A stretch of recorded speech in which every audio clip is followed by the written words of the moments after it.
got a new face here. We've got Matt Cantrell. Hello.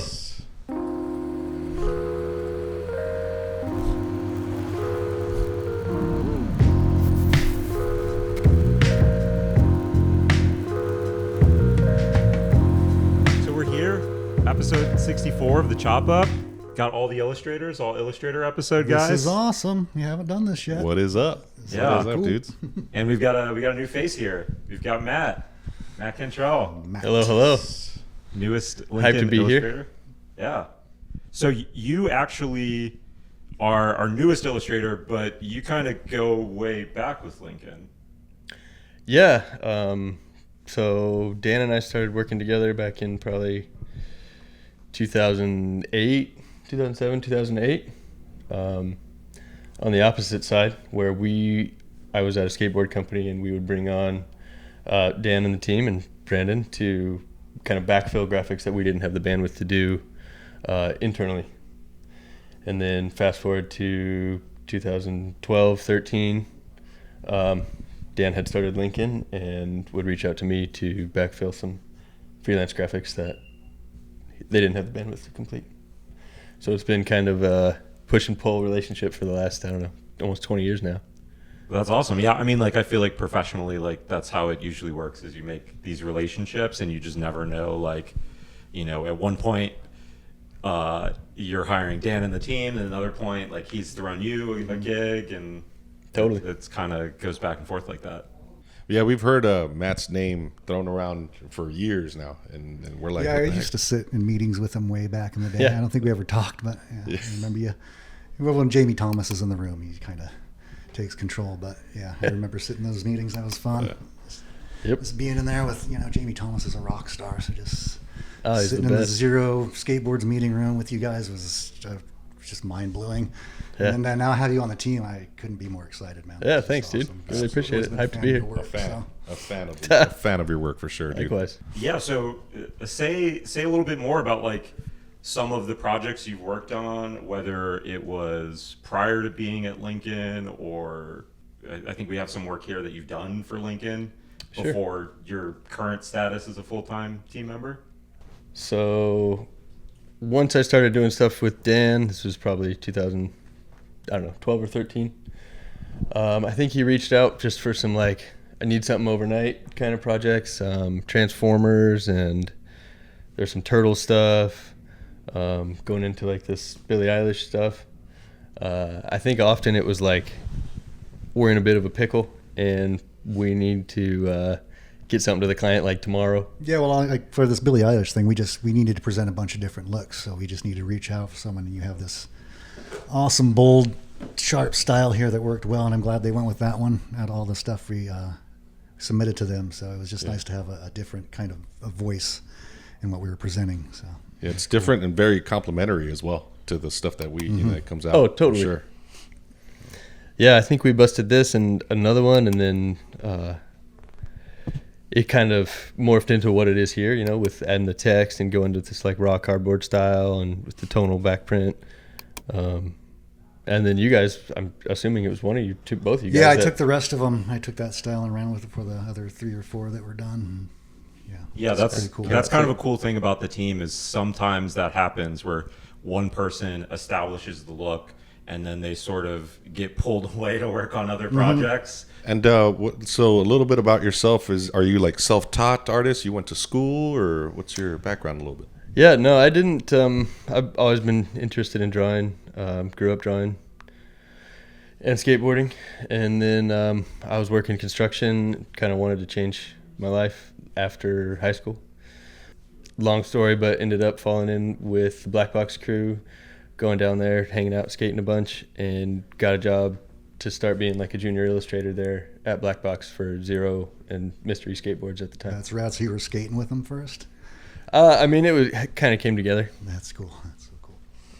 Yeah, I mean, I've got some of your work pulled up here for Mystery, some of that black box stuff, and it's such, like, a distinct look. Like, their brand was, like, so dialed in, and just in terms of, like, there are plenty of skate brands that have really rad art, but, like, this was such rad art, but then so specific, so dialed in as just like a brand and a voice, and so much of it was that black and white aesthetic. Yeah, that was a really fun time. When I came into the brand, every board was dipped in white with just black or black and gray illustration on top. And I had the luxury of working under Ben Horton and Daniel Dunphy. Dan really like kind of took me under his wing, taught me how to push a brush, use ink, like really develop a rad drawing. And again, I didn't have any formal training, so I was just a sponge, and I would just draw all day, go home, try and ink all night, come back.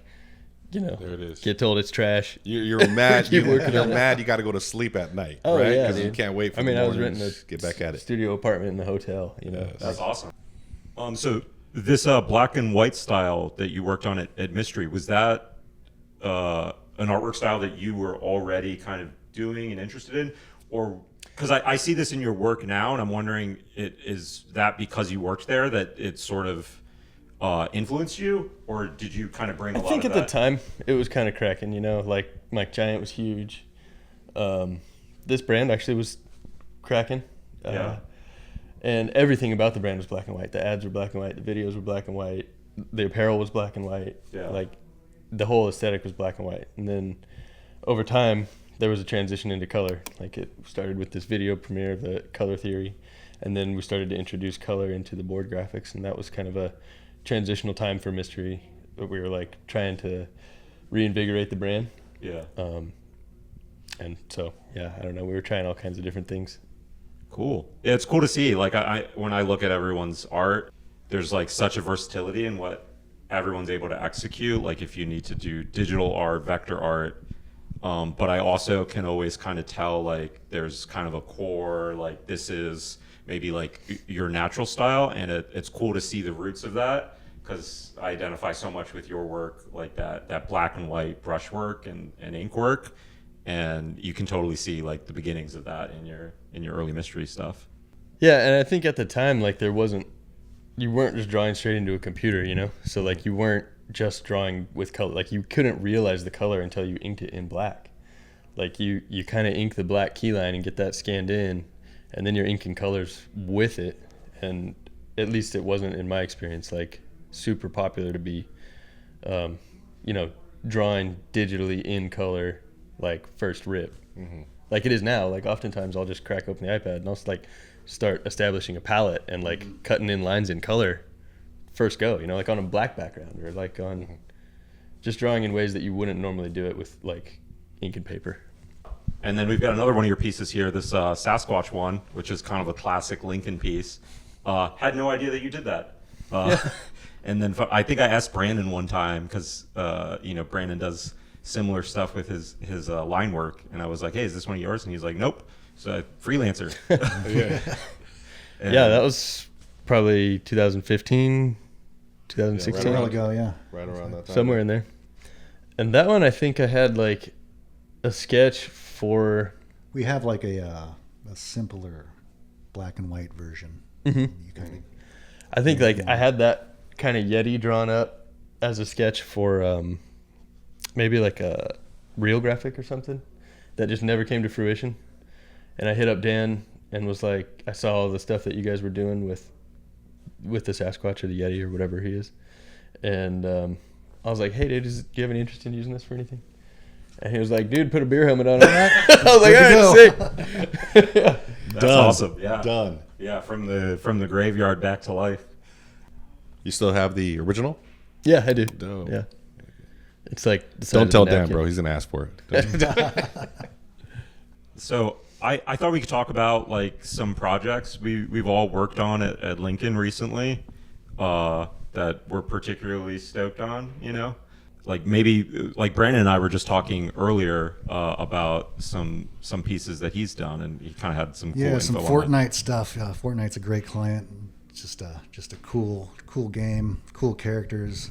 They're really open to new ideas, and they always want a different look. We usually do these style guides.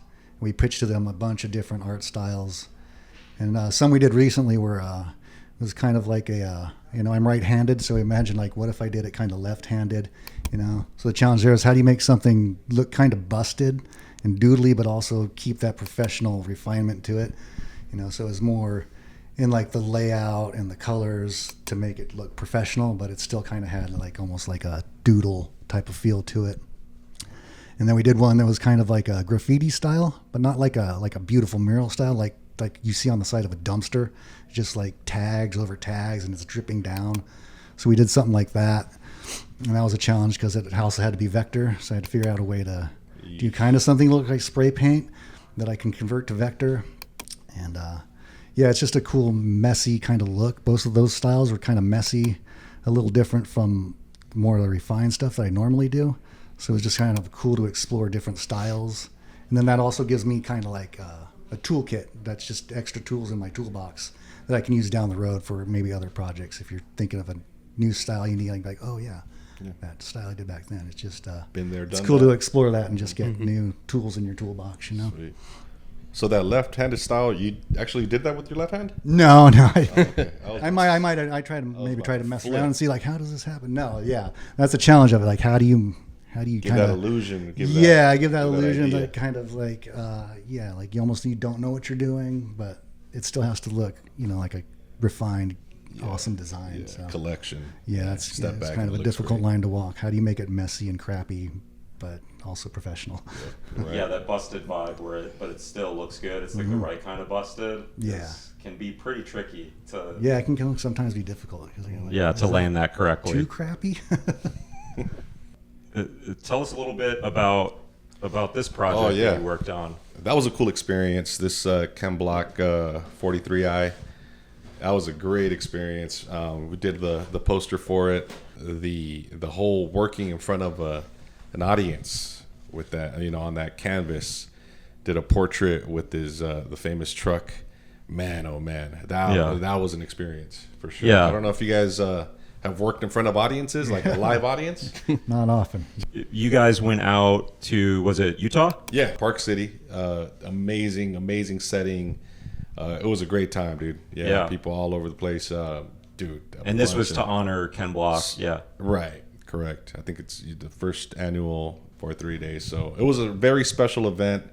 Travis Pastrana was there.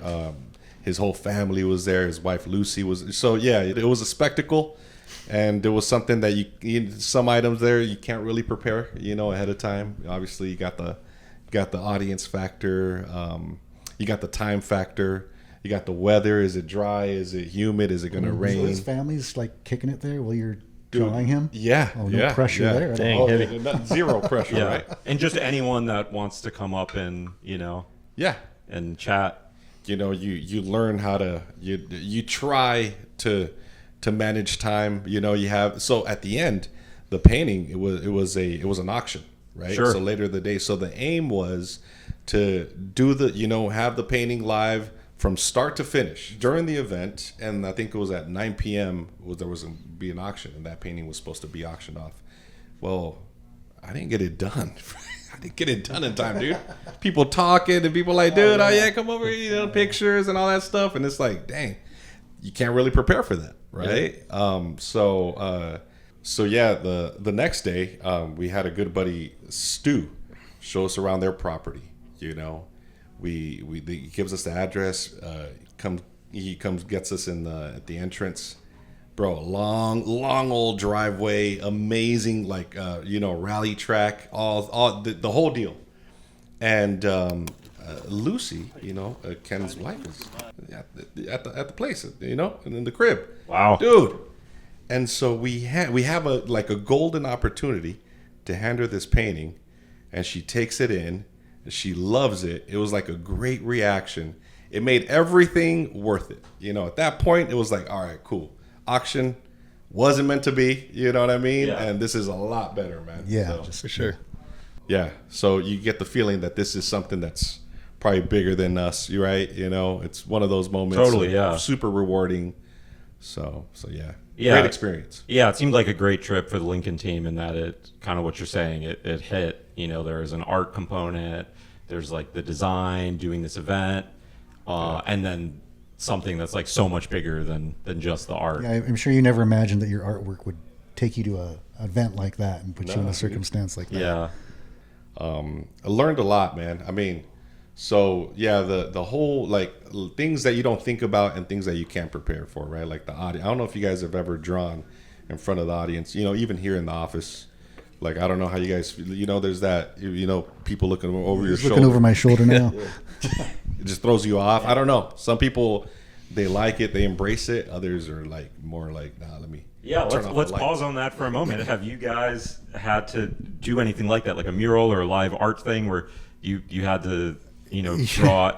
Yeah, in front of actually, an me and audience? this guy at DesignerCon were in some kind of storyboard contest with the amazing storyboard artists from like Sony Entertainment, and yeah, I didn't have a good time. That was a setup. Yeah, that it felt like a setup. I didn't. You guys were on stage for that, right? Yeah, And on people were like stage, yelling out. yeah, like, people were yelling out concepts, and Yeah. I thought they'd come. They were trying to stump us. I didn't expect them to try to make us look foolish. And Yeah. yeah, I didn't like it. Like, I bet you can't draw that. Yeah, just coming up with just trying to make us look. Dude, you know what? That I think it was like 6 rounds or something. I think we won 2, which we should have lost all of them. So that's a good thing. I just bro. gave up because my stuff wasn't even working right. They're professional storyboard artists at Sony, and that's it's not what that's great. we're not gonna beat them. And Matt, have you ever had to do? I've never done anything like that. anything live. Yeah, don't remotely like Don't, that. yeah. I mean, I've painted murals at like skate contests and things like that, but not ever fielding concepts or feedback from. I've done some work for the crowd. band 311, and they have a 311 day event that they throw, and they've invited me to do some live painting a few times. I'm like, no. That's, You always turn it down. You're like, yeah, I I know my thank you. I strengths. appreciate that. That's Yeah. awesome, but I just, not much of a painter to begin with. I'm more of just a pen and ink illustrator. So, and yeah, just anything in front of people is kind of nerve wracking, especially being creative. Well, Yeah. I don't know how like the caricature artists do it, man. That's like Oh, pressure, yeah. right? Yeah, I could never do that. Yeah. Dude, there's some really banging ones right now. Caricature Oh, artists. dude. Yeah. Shout out to Caricature Party in Hawaii. It's like Yes. this duo, dude, and they Yes. are fucking brutal. It is the best. Yes. They just do like famous people, or No, dude, Oh, they just bro. do street people. Oh, Like, they just people people that come- like pay to get their caricature Okay, so done, it's like and then just get obliterated. It's like the They just worst take it. but truest, Oh. like dark. Yeah, those things are always Version they, of who they you tell are. you when Yeah. you're Yeah. doing that stuff, like highlight the one thing they're gonna hate. It's so Oh, sick. but Exaggerate the one times thing 10. you know that they're Yeah. already insecure or about. worse, 10. introduce you to something you Yeah, didn't know something, yeah. was true about your Damn, that face. is me. And then Yeah. and now, Oh, I didn't even Yeah. know that. every time you look in the mirror, you're like, oh, that's You're all I gonna see. you're gonna cry later for sure with that. Yeah, you're laughing just so but you're gonna cry in the car for sure. It's a spectacle, and that's part of the art, And I The think experience. yeah, for sure, and it's not for everyone, but I think there's even kind of piggybacking on the live art. I think that is the art, right? The act of doing it. Anything past that, like the art, it already happened. It was the moment, and that I think that's what, like them recording it and all that stuff. Like, dude, it's the main thing. I think it's the main course. Anything past it, it's the product, and anything before is like pre-production. But the act of doing it that's where it's at for sure. Yeah. Yeah, totally. Yeah, I got my start at Whole Foods, like doing art there, and occasionally we'd have to go out on the floor and like draw something, like sometimes literally on the floor with chalk markers. And the store's open and you're dealing with people, and like part of it is that you're not making art in a vacuum. You got to like ham it up and talk with people. Yeah. So a project I've been working on recently, or that just came out, is Liquid Death had this amazing idea for a bodyboard Yeah, things cool. for the water, and they literally wanted it to be an exploding body. They always bring the coolest concepts. Yeah, it's like you just run with it, and you're like, I don't know what I have to add to this because this is already an amazing idea. Like, let's go. I think I've said this before, like about Liquid Death. It was like when I was like young in high school, and the older kids would find out I could draw, and they'd be like, "Draw this," and draw that. That's kind of what Liquid Death is. They're like, "Draw a crazy skull with a saw Guts. blade in it and guts." Yeah, you're like, okay. Done. Yeah. So yeah, it's just this gnarly board, super inspired by like Garbage Pail Kids, looking at that for reference. And my favorite part of that project was the like round one notes for that are totally absurd. Like crazy. And that's usually the case with Liquid Death, is when they give you notes, they're like unbelievable. It's like add a couple of fingertips, some muscle fiber, maybe like the nose. Can we see the nose like coming off of the face too? Of just like they just want to see more body parts, and whatever level you took it to, they wanted. Yeah, they wanted They wanted it at like a 15. Yeah. So that was kind of a fun recent project. So we got some questions from people on Instagram and YouTube, and there was a lot of really great ones that kind of get nitty gritty into process. So I thought we could talk a little bit about that. And one here that we got was, what's your preferred starting point? Like Paper, Procreate, Photoshop? We'll start with you, Matt. The internet. There you go. Yeah. Google image search. I think just looking up, I don't have like a visual map of the details of everything in the world the way I'd like to draw them. So obviously just, image searching is a good starting point. Then as far as getting into it, I usually start with a pencil and paper. Then just real loose, real thumbnail, like the size of a quarter. Trying to figure out a composition or just like how a graphic could look. Totally depends on the project. That's typically how I start. And then I'll blow it up, scan it in, or just iPhone photo it, blow it up to maybe the size of my palm. Start to find some details, start to suss out the composition, maybe start to establish like textiles or any of that kind of stuff. And then blow it up again and move it towards the final of whether that's going to be inked on paper or vector or however. Sounds professional. Yeah, super pro. Yeah, Always that's say. great. The thing I love in that is the taking a photo of it with your phone, because I think sometimes it's easy to get like lost in the early stages. That something like you don't need to do a 600 DPI scan of your rough thumbnail sketch, because you're gonna add more to it. Oh, totally. And I think it's useful to remind ourselves of you can kind of keep it at the stage it's supposed to be at and push it as you kind of escalate in the process. How about you, Brandon? Oh, it's not too dissimilar from Matt's. I start digitally. We've just gone pretty much 99% digital these days. But yeah, I just start in Photoshop, doing little thumbnails, working on composition, coming up with something I like, then trying to get it tighter and tighter. And then once I kind of have a couple thumbnails I like, I just blow them up and just start doing kind of like a rough pencil, getting the shapes and volumes and just further refining the composition. Then once I have it where I'm pretty sure everything's going to work, then I do a tighter pencil version. Depending, usually for clients. If it's something for a client I've worked with a long time, I can keep it looser. If it's a newer client, maybe tighten it up a bit. And then, once we get it approved, then just move on to inking. Pretty standard process. Yeah, there's so much of sketches where you're doing them for a client, and so you kind of have to know the client and what they're looking for. Yeah. And some people, can see where it's going to go. Yeah, even if it's some rough. clients, they have an art director, and obviously that guy is going to understand a looser sketch. Or maybe a smaller client, they don't really have an art director. Yeah. So you got to kind of hold their hand more and give them something a little tighter. Yeah. They're like, why does this look like shit? Yeah, like, what is this? Like, well, they may not understand that it's going to get better than that. But, for like Dan, I can just Yeah. scribble something, be like, what do you think of this? And Dan will be like, yeah, go with that. Yeah, he knows you're going to put the we worked sauce together on so it later. long, Yeah. he knows it's going to get a lot better than that. Yeah, out in the woods, I think I kind of showed how rough it can be. Like, it looked like a child's scribble that I showed everybody. I don't normally show that to people because it's kind of embarrassing, but yeah, sometimes it's a mess. If I just can't find the vision in my head and you're just kind of drawing and just kind of forcing it out. Sure. Well, one thing I remember at Into the Woods for the both of you is that like once it got past that stage one where it's a total scribble and it goes to the next stage where it's like rough, people were pretty blown away that was like a rough sketch. That it wasn't. They were like, wait, that's the rough one still? Yeah.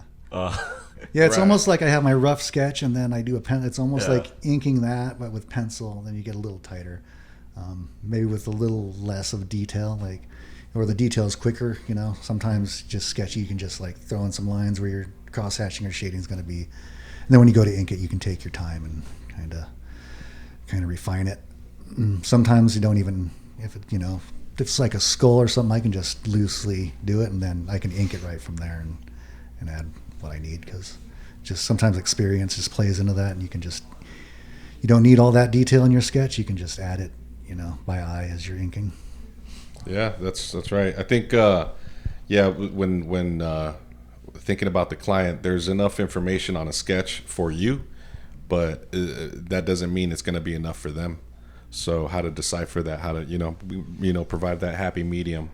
In my case, I try to take advantage of the medium. So if I know it's like something solid or more bold, and it probably, take me 4 lines to get that boldness on paper, then I'll just take advantage of a digital, form and just go that route. So I try to somehow like envision or see if this is going to affect the final product or the final look. If it's going to be, if that's the case on paper, then I'll start on paper, But if it's obsolete, and if I know I could just enlarge the the brush in digital, then I'll just take advantage of that. It's a good tool. It's a great tool, So yeah, use that to your advantage. Yeah, totally. I'm pretty much digital too. Although I do find sometimes there are certain ideas or certain styles that like I can only really get to if I pull out paper, and then I'm like mind blown because I'm like, what is this technology that like lets me draw better? And sometimes it's just when I was first getting in the digital realm, I would sometimes have to start my sketches on paper because it felt too tight. Digital, it just felt like already like you're inking. Yeah. So sometimes I just have to go to paper just to be looser. Yeah, like if I really need to like come up with a concept where it's not totally spelled out and it's open, I feel like that I at least have to do like a thumbnail sketch on. I can't go into like a digital canvas and like come up with ideas. Sometimes that's pretty hard. So we had another good question here about how you simplify like really complex elements in an illustration or piece and just get them down to something. I think in some ways it's like hierarchy of, how do you take something that's unruly? Like, for example, you've got some illustrations on your portfolio from Transformers, and like that may be one of the most complicated things to draw. How do you approach something like that like has all of these crazy pieces, but then still reads, as pretty recognizable characters? It's not just. I mean, I think like this one in particular, like we are capturing a lot of those details if you get up in there, but to keep it a readable image, you got to work on like contrast and color blocking and like building enough value to where from a distance you can still tell what's shadow. Silhouette's really important too. You're just the basic silhouette of something, Even going back to the principle of simplifying something complicated, I think that has something to do with the definition of like a genius. You ever talk to somebody, like it's so easy to complicate something simple. Like we all do. We're pros at that. But to simplify something complicated, man, very few people know how to do that, man. And like masterfully, successfully simplify, in this case, like a piece of art. It could start with like simple, just like a very simple gesture. Try to communicate as much as you can with the single stroke. Take advantage of that stroke. And then that's where you appreciate the construction, like from the conceptual stage, it carries on to the final. And because of that simplicity, it's successful. It's a successful piece at the end. So yeah, I mean, that's how to do it. Can I do it? That's a different question. Yeah, I mean, that's something that is totally a challenge for me, like all the time of, arriving at that simplicity, and ideally at the end it looks simple, but getting there is sometimes really anybody can have the answer, yeah. But actually, putting the work and actually doing it is, yeah. We got a question here, Brandon, for how you approach like when you start a piece, either on paper or in Photoshop. How do you go about translating that into like vectors when it's done? Do you retrace the artwork in Illustrator? If it's simple enough, yeah, I can recreate it in Illustrator. Sometimes we have to do a live trace process. There's just certain illustration techniques that just can't be done in vector from the get-go. There's certain cross-hatching stuff that just If you could do it in vector, it would just take forever. So sometimes that stuff just needs to be live traced from an ink drawing or a digital ink drawing. But yeah, if it's simple enough, yeah, I'll go in there and use the pen tool. Like if you look at some of the Hot Wheel stuff, like cars and stuff, where there's lots of long, curvy lines and stuff, that's definitely where I get into vector and using the pen tool a lot for stuff like that, because it's just digitally it's kind of hard to pull a long, smooth curve. So creating stuff like that in vector, even sometimes in an illustration that's mostly done in Photoshop. Again, if there's like crazy curves or really long straight lines, I'll drag that over into Illustrator and do those pieces vector and then bring them back into the Photoshop file. Yeah, just whatever is going to make it look cleanest. And, Yeah, totally. I mean, I remember seeing pretty recently there's some work for Fortnite that's pretty heavy with stipples, but the final product is going to live in the guide as vectors, and so those were totally things that you did digital, you know, and then we traced I know it later. there's stipple brushes for Illustrator, but like you just can't it needs to be done by hand. Like to get Yeah. You could tell. It also takes that program down fast. If you're doing, I imagine if it you're doing just crushes high that. texture stuff like that in Illustrator, better deal with like the beach ball once at the end versus like as you're drawing, you just start getting slowed down with that beach ball. Yeah, I'm just a believer in there's just some illustrative techniques that Adobe Illustrator can't really do yet. Maybe hopefully someday, but yeah, stipple being one of them. Like you just really got to do it by hand. You know, there's brushes, but it you know, you're going to the brushes, you're still having to like mess with the brush and erase stuff to make it look right. So you might as well just do it by hand. It just looks more organic and more natural, and it actually ends up being easier. And speed and deadlines are always a factor here. So maybe you could do it, but if it takes you twice as long, just do it the faster way. Do it the faster and way, we'll worry about vectorizing it later. Yeah, we just image trace stuff here. We've got like some methods for doing it that's pretty fast and holds up the integrity of the artwork. So yeah, I don't think we get too much into completing a piece and then doing the piece again. Yeah. And I'll be honest, I don't know Adobe Illustrator that well. I'm pretty limited, but getting better. Some pieces want to be done in vector, and some pieces also want to be done in. And of by course, hand, like type. you know. Type is usually done in vector more so than hand drawn, unless it's like a crazy death metal logo or something. But if it's something cleaner, then yeah, I'll do type in Illustrator as well. So Tommaso, I'll start with you. What tools do you use? Computer, tablet, iPad, and what programs are you using on them? Yeah, I'm using my tablet about 99% of the time, right? So from like concept to production, there's this program or software, Clip Studio. So it's been good to me. You know, really good anti-aliasing, really good brushes. Like I'm not really big on, you know, using other brushes, just like the stock ones. You know, I kind of maybe tweak the weight or the line weight or the, you know, the tilt. But other than that, bro, yeah, it's pretty standard. It's been good to me. So yeah, from Sketch, you know, again, if it's gonna live in a digital form, you know, it's sort of, we go back to that. It sort of wants to be that way, and so I do that. Yeah. Yeah, I think you introduced me to two really great brushes in that app. You use the G Pen and the mapping pen in Clip Studio. That's right. Kind of like the standard. Yeah, that's the one, bro. Don't get too fancy. Yeah. I think, you know, you work. There's like a little principle there. You know, you work with what you have, and you know, and you don't know what you don't know. And there might be some other crazy brushes, but you can't imagine them making it or breaking it. You know, the piece. So yeah. Cool. And Matt, you're a Procreate guy. Am I right on that? Yeah, in digital for sure. If it's like a piece that I really want to own the original of, I'll push it through in ink just so I have that in my flat file. But as far as digital goes, yeah, it's Procreate, iPad, stock brushes again. I'll get in and fuss with the settings, you know, like stabilization, turning that up or down, depending on how long or how complicated of a line it is. I'll mess with the tapers and stuff, but other than that, pretty stock, straightforward. I think it's like the Studio Pen or something like that in Procreate.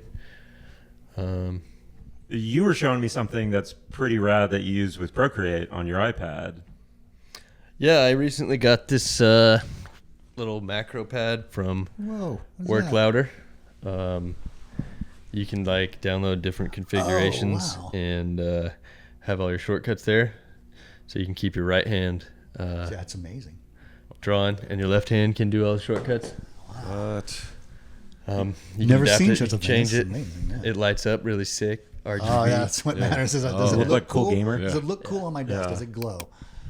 MPC. That's cool. That's tight. Yeah, that's awesome. Because yeah, you can kind of. I mean, one of the great things with the iPad is it's just like so portable. Like you're up here traveling from down in California, and you can still have like what you need to work Totally. with just that and an iPad. And you could use a keyboard, but like a keyboard would take up all this space, you know. So you got For sure. this nice little unit for your left hand and draw with your right. So another question for you guys is there a medium that you've been wanting to try or to do more with that you know, most of us work digitally, but you know, to just as like for fun, have you ever wanted to try something else? I do want to, like I mentioned before, I'm not much of a painter, more of a pen and ink illustration guy. So I'd love to get more into painting on canvas and getting into that would be just amazing, more fine art style stuff. And you know, I work, like I said, 99% digitally, so it'd be nice to get more back into traditional stuff and, you know, get some paint on your hands and stuff like that. And yeah, I've never really explored painting that much, so I'd love to have that under my belt, you know, just feel like a more well-rounded artist. No, that's right, man. Yeah, I think I'd like to. I've done like as a hobby. I do a little painting, a little gouache, a little oil painting. I did that. Like worked on that profile Lincoln, you know, out in the other room. The so conference room, yeah. Yeah, so those are the type of things that kind of keep me busy when I want to kind of flex like a different aspect of art, right? But I also do some like sculpting, you know, with like different putties and stuff like that, and curing them. Still not a pro at that, but dude, I'd love to kind of get into that as well. So, yeah. Yeah, I've totally forgot about sculpture. Yeah. Yeah, that'd be cool too. That's rad. Some busts, you know. Yeah, I've done a few. Dan, I we did gotta a- do one of did Dan. a few in art school, but yeah, go back. That'd be kind of cool. Yeah. How about you, Matt? No, I mean, it's inspiring to hear. I'm super interested in like painting, like you guys said, but to be honest, it seems so distant for me. Like it's just a whole nother thing. Yeah, especially being so used to digital, you just Yeah. go in. There's no cleanup. You don't got to wash your brushes at the end Oh, of the dude, day. yeah, That's yeah. where I was always the worst at with painting. My brushes would just die like the first couple times because I wouldn't clean them properly or whatever. There's just more setup and cleanup afterwards that I'm not used to at this point from being digital so often. Sure. So, but it'd be cool Save. to break out of that and just get that, because I think you could return that to the digital world when you're painting. You can think, oh well, this is a Yeah. technique I could apply digitally, or a For sure, process dude. that I And could apply digital to painting's digital. gnarly these days, you know. Yeah. Personally, I'm still so fascinated with ink, like just black. Yeah, ink there's on still so paper. much to learn with just inking and Totally. Yeah. Like I look up to so many people in their ink style, you know, like Bernie Wrightson. Bernie Wrightson Dave is my Stevens. favorite. I mean, yeah.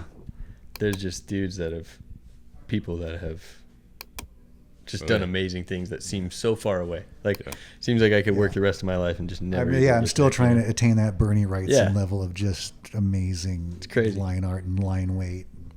Master. Yeah. And I feel like the more time you spend on other stuff, kind of like stretching, you know, in the act of doing that, you stop doing what you're really good at, your bread and butter. Totally. So it's like a decision that you have to make, you know, Yeah. and as a result of kind of tapping into these other little mediums, I'm also, you know, kind of leaving what I know I'm really Totally. good at. Staying or away from the home. strength. Yeah. So Yeah, Like kind of. 11. Yeah, kind of what you're saying with brushes is like I got a couple sets of rapidographs I recently. used to have those too, and they would always die. and I love how they work, and you have to be so on top of cleaning them. Yeah. Otherwise, I was a it turns- teenager. And I It had turns into these a nightmare. $100 technical pen. Yeah, and they would always just get killed after a while because I couldn't keep up the maintenance on them.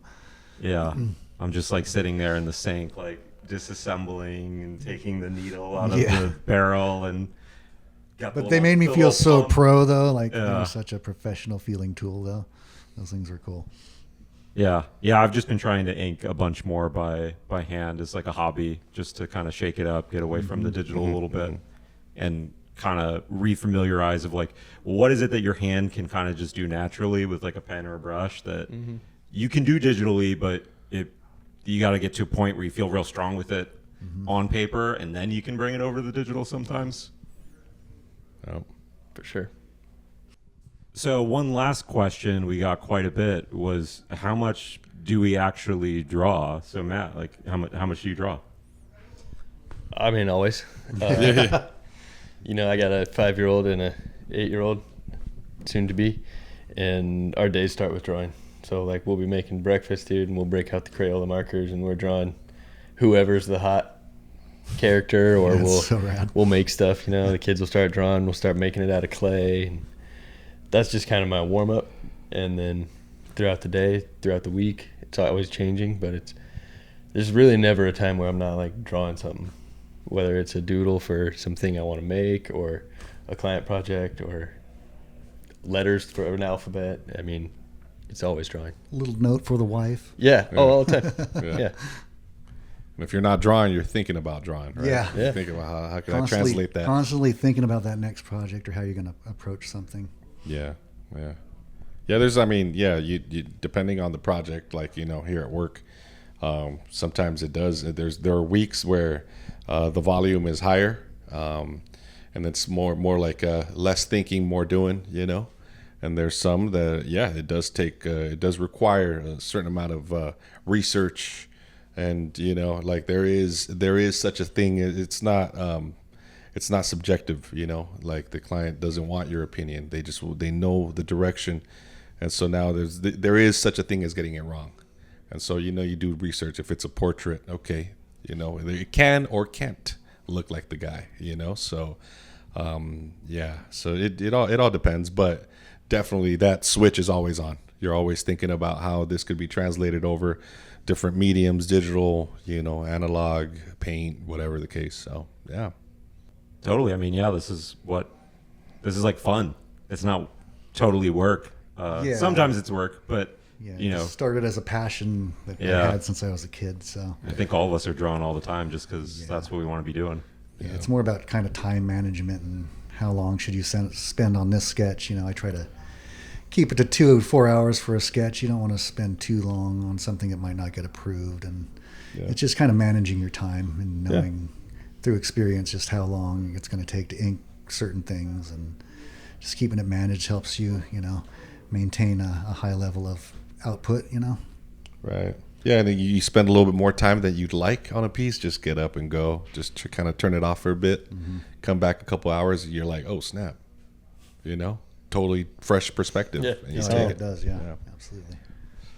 Well, awesome, guys. Great having you here. It's always great when we get the whole illustration team together, and thanks. our numbers are growing. Yeah, Yes, thanks sir. to Matt. So Welcome. a whole team. Yeah. Super cool. Yes. excited to get back to drawing. Yeah, Let's go. Speaking of drawing, we probably got to go do some right now, huh? Dude, let's do it.